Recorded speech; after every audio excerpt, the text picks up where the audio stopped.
Sifət əşyanın və ya şəxsin əlamət və keyfiyyətini bildirən əsas nitq hissələrindən biridir. Məsələn, red qırmızıdır, necə qırmızı. Daha sonra isə sifət quruluşuna görə 3 qrupa bölünür. Sadə sifətlər, düzəltmə sifətlər və mürəkkəb sifətlərdir. Sadə sifətlər yalnız bir kökdən ibarət olur. Bu deməkdir ki, burada heç bir söz düzəldici şəkilçi, yəni sufiks və prefiks olmur. Sufiks dedikdə biz söz sonu şəkilçisi başa düşürük. Prefiks dedikdə sözün əvvəlinə əlavə olunan şəkilçi nəzərdə tutulur. Məsələn, burada baxa bilər ki, less, burada help kömək sözünə əlavə olunub və helpless köməksiz olur. Daha sonra useful sözündə use istifadə etməkdir. Full əlavə etdikdə isə faydalı olur. Sun günəşdir. Burada y şəkilçisi artırdıqda olur nə? Sunny, günəşli. Daha sonra comfort rahatlıq deməkdir və burada able şəkilçisi artırdıqda olur rahat, necə. Danger təhlükə sözdür. Bunu şəkilçisi artırdıqda isə bu olur təhlükəli və bu şəkildə davam edir. Daha sonra isə bizdə var ki, ing şəkilçisi cansızlar üçündür. id şəkilçisi isə canlılar üçün istifadə olunur. Məsələn, I feel bored. Mən sıxılmış hiss edirəm və deyirəm ki, the film was so boring. Film sıxıcı idi. Daha sonra isə bizim həmçinin prefikslərimiz də var.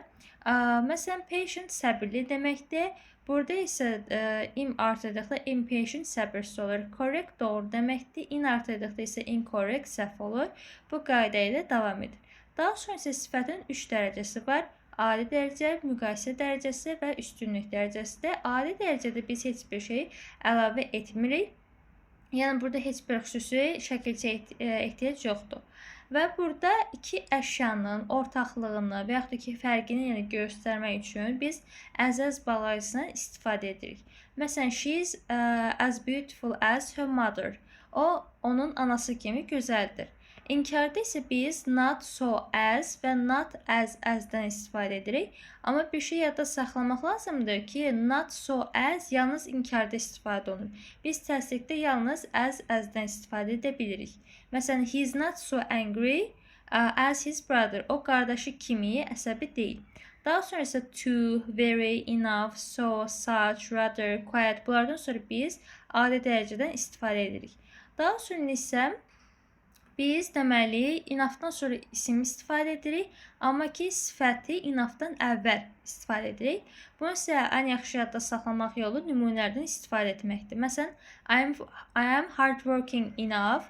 Mən kifayət qədər çalışqanam. Belə deyim ki, I have enough money. Mənim kifayət qədər pulum var.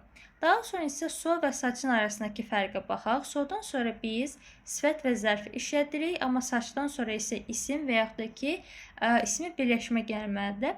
Məsələn, birincidə deyirəm ki, she is so calm.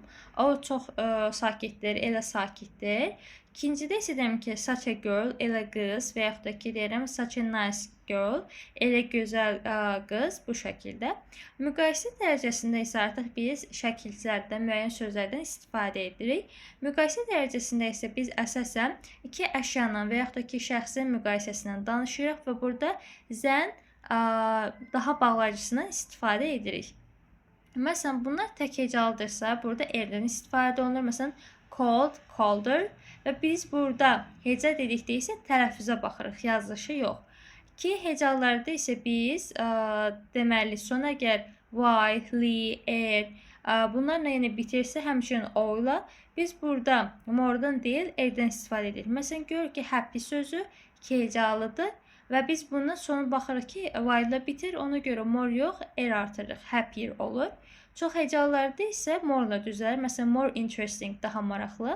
Və bizdə burada müqayisə dərəcəsində olan sifətdən sonra isim gəlibsə və bu isim sayılan təkdirsə, biz bu zaman en, yəni 99% halda artiklından istifadə edirik. Məsələn, a more interesting book, daha maraqlı kitab.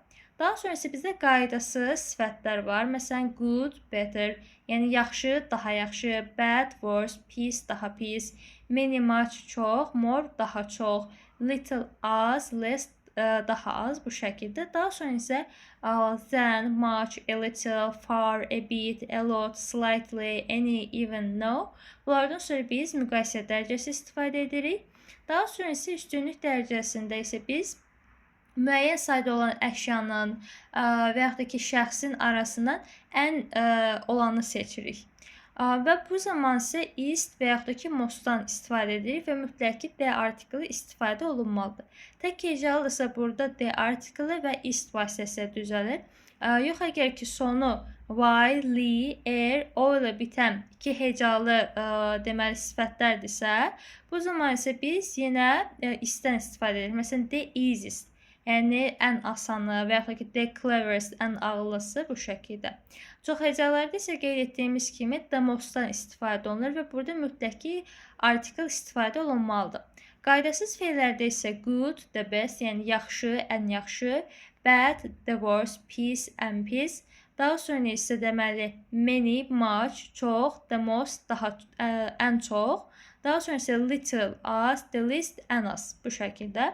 Daha sonra isə biz have ever-dır, has ever, had ever bunlardan sonra üstünlük dərəcəsi istifadə edirik. Məsələn, deyirəm ki, she is the most beautiful girl I have ever seen. O mənim gördüyüm ən gözəl qızdır və yaxud ki, ən çalışqan qızdır bu şəkildə. Yəni, elə ki, bugünə qədər gördüklərimiz arasında və yaxud da ki, nəsə baxdıqlarımız arasında ən yaxşısı olduğunu və yaxud da ki, ən pis olduğunu vurğulayırıq. Daha sonra isə in, on, at, deməli, burada söz önlərdən söhbət gedir. Söz önü dedikdə, məsələn, bir sinif otağı ola bilər. Məsələn, deyirik ki, in the classroom, sinifdə. Və burada sinifdə isə deməli, məsələn, şagirdlər müqayisə edirsə, burada müəyyən sayda insan var və bunların içərisindən ən yaxşısını və yaxud da ki, ən pisini deyirik. Ona görə bu nə olur? Üstünlük dərəcəsi.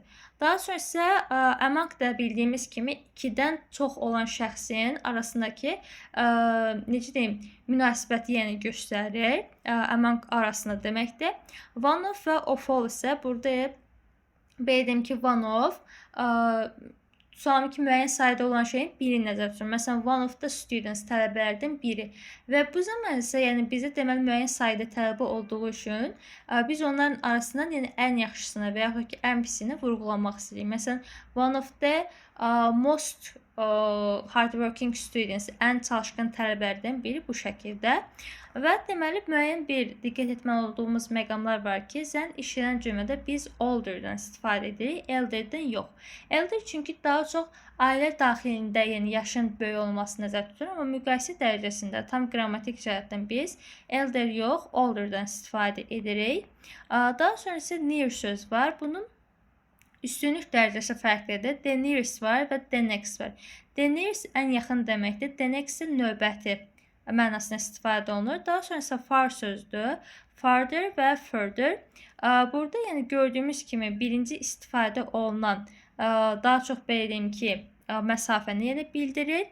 Amma ikinci istifadə olunansa yəni zaman arasındakı fərq. Məsələn, daha uzaq, ən uzaq, daha sonra ən sonraki bunları deyirik. Və həmçinin diqqət etməli olduğumuz növbəti məqam odur ki, əndin hər iki tərəfində eyni dərəcədə olan sifət olmalıdır.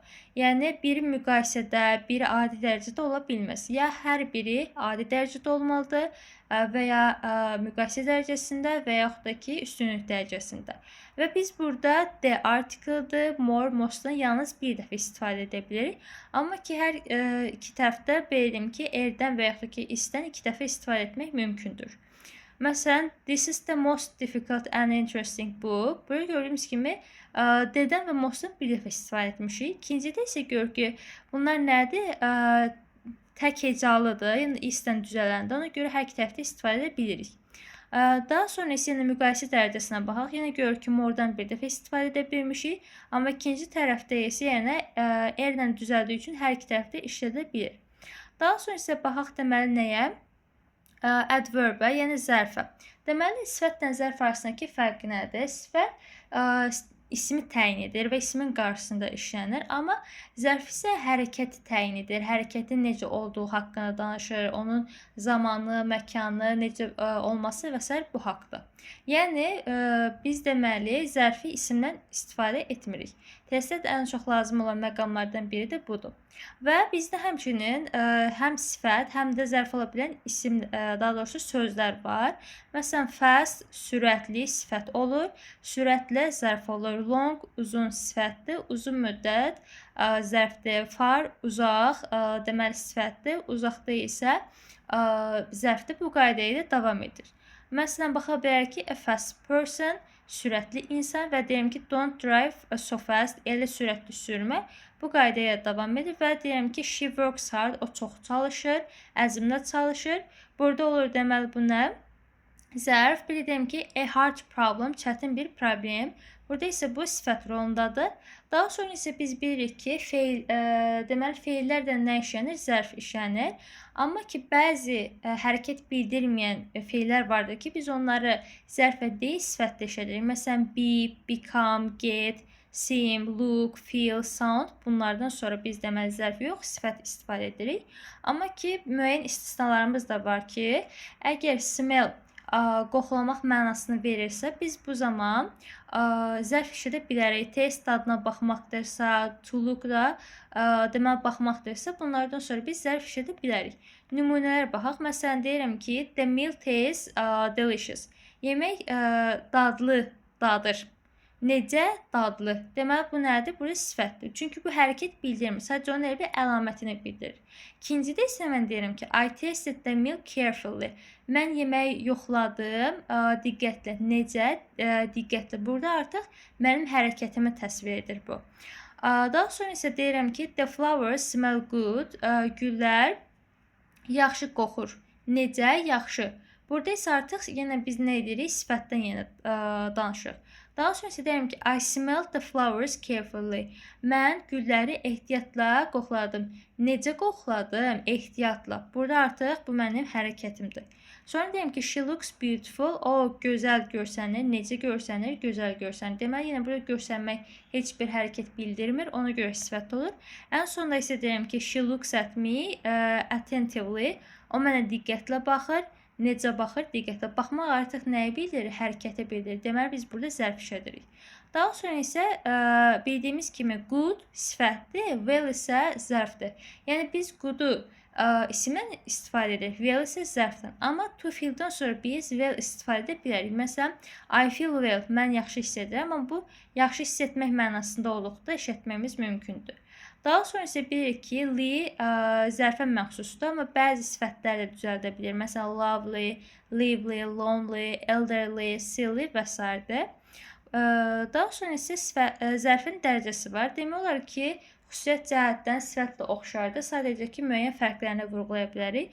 Məsələn, ali dərəcə demək olar ki, böyük bir fərq yoxdur. Müqayisə dərəcəsində isə deməli, bizdə əvvəlcə sifətdə İki hecalardan söhbət gedirdi, amma burada demək olar ki, ya tək hecalıdır, ya da çox hecalıdır. Tək hecalıdırsa R-lə düzəlir, məsələn, long, longer, amma çox hecalıdırsa artıq biz bunu more-la düzəlirik. Məsələn, more quickly. Və burada məsələn early-dir və bu belim ki, artıq iki hecalı olsa da, yəni çox hecalı olsa da biz bunu R-dən düzəldirik. Məsələn, early, earlier. Və daha sonra deməli badly var. Bu da yenə iki hecalıdır, amma bu kökündən dəyişir. Yəni olur nə? Worse. Məsələn, burada baxaq. Well, better, badly, worse, much more, little, less. Üstünlük dərəcəsində isə, yəni burada isimdən, yəni sifətdən fərqli olaraq D artikli olmur. Çünki artikl ismə məxsusdur. Burada isə biz ismi yox, deməli hərəkəti təsvir edirik. Məsələn, deyirəm ki, longest. Çox hecalarda isə yenə nə olur? Mostdan düzəlir. Most quickly. Yəni artikl istifadə etmirik. Daha sonra isə deməli burada çox hecalı olan, yəni early və badly isə fərqli olur. Early olur earliest, badly olur worst, yəni bu kökündən dəyişir. Məsələn, well olur best, badly olur worst, much olur most, little olur least.